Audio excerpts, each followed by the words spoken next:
Assalamualaikum warahmatullahi wabarakatuh. Perkenalkan nama saya Yusuf, peserta pelatihan dasar CPNS Puslatbang KDED Angkatan 12. Pada kesempatan kali ini, saya akan menyampaikan tentang apa yang saya dapatkan dari materi anti korupsi dan bagaimana implementasinya pada tempat kerja saya. Tujuan dari materi ini adalah mampu membentuk perilaku yang amanah dan jujur, serta berperan dalam pencegahan korupsi di lingkungan. Korupsi itu apa ya? Kata korupsi berasal dari bahasa Latin yaitu corruptio, yang artinya kerusakan, kebobrokan, dan kebusukan. Selaras dengan kata asalnya, korupsi sering dikaitkan sebagai kejahatan luar biasa. Mengapa? Salah satu alasannya adalah dampaknya yang luar biasa yang bisa menyebabkan kerusakan baik dalam lingkungan pribadi, keluarga, masyarakat, dan kehidupan yang lebih luas. Kerusakan tidak hanya terjadi dalam kurun waktu yang pendek, tetapi bisa juga berdampak panjang. Jadi kalau misalkan ada pembangunan sekolah yang dananya dikorupsi sehingga menyebabkan kualitas bahan untuk bangunannya itu semakin buruk, sehingga bisa saja bangunan itu roboh. Ketika roboh, bisa saja ketika siswa sedang belajar, maka bisa menimpai siswa. Ketika itu terjadi, maka akan mencederai siswa tersebut. Dan ketika misalkan bangunannya rusaknya semakin parah, maka bisa saja siswa tidak bisa belajar di kelas tersebut. Sehingga itu akan mengambil hak dari siswa untuk belajar. Nah, kemudian nilai dasar anti korupsi ada 9 ya. Jadi yang pertama itu jujur. Jujur itu bisa didefinisikan sebagai lurus hati, tidak berbohong, dan tidak curang. Kemudian yang kedua ada peduli. Peduli itu berarti memperhatikan, memindahkan, menghiraukan. Ketiga ada mandiri. Jadi kalau misalkan mandiri itu bisa diartikan bahwa pegawai itu sudah dewasa. Pegawai bisa mengerjakan apa yang menjadi tanggung jawabnya sendiri, tidak tergantung kepada orang lain. Kemudian yang keempat ada disiplin. Disiplin berarti taat, patuh pada peraturan. Kemudian selanjutnya ada tanggung jawab. Jadi tanggung jawab atau responsibilitas itu sama seperti yang kita kenal pada materi akuntabilitas, yaitu kewajiban untuk bertanggung jawab.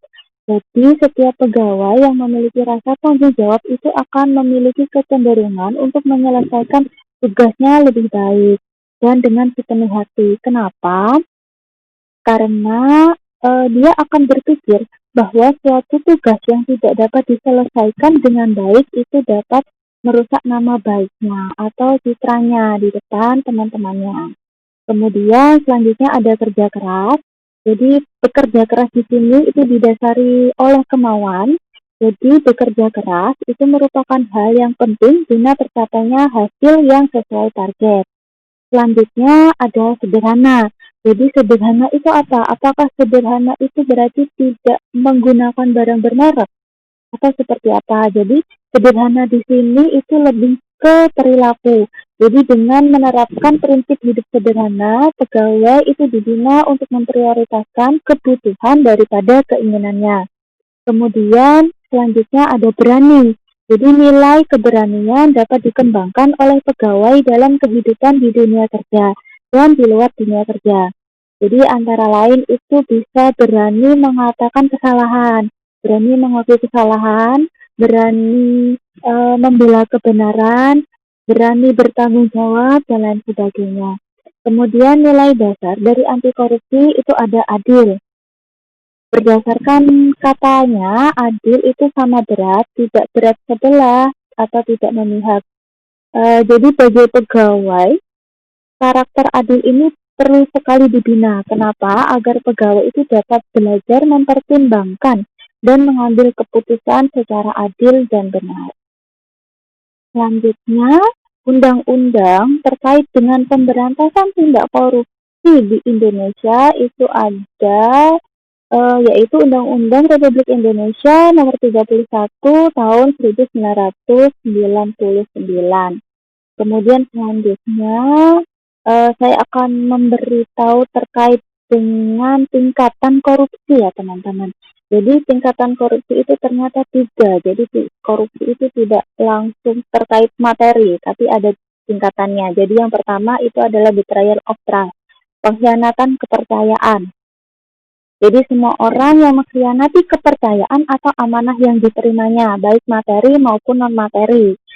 Jadi kalau misalkan kita cerita tentang rahasia kita kepada teman, kemudian teman itu kita minta untuk merahasiakannya gitu ya, tapi ternyata beliau itu menceritakan kepada yang lain atau bahkan mempublikasikannya di media massa.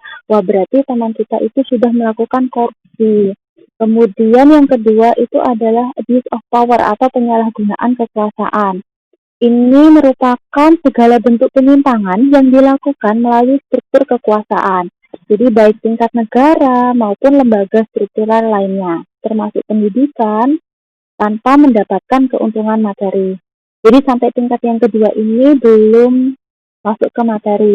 Nah, tingkatan yang terakhir inilah yang biasa kita kenal di Indonesia, yaitu material benefit atau mendapatkan keuntungan material yang bukan haknya melalui kekuasaan. Jadi, penyimpangan kekuasaan untuk mendapatkan keuntungan material baik bagi dirinya maupun orang lain. Jadi, korupsi level ini merupakan tingkat paling membahayakan karena melibatkan kekuasaan dan keuntungan material. Terakhir, tentang refleksi atau internalisasi nilai anti korupsi ya.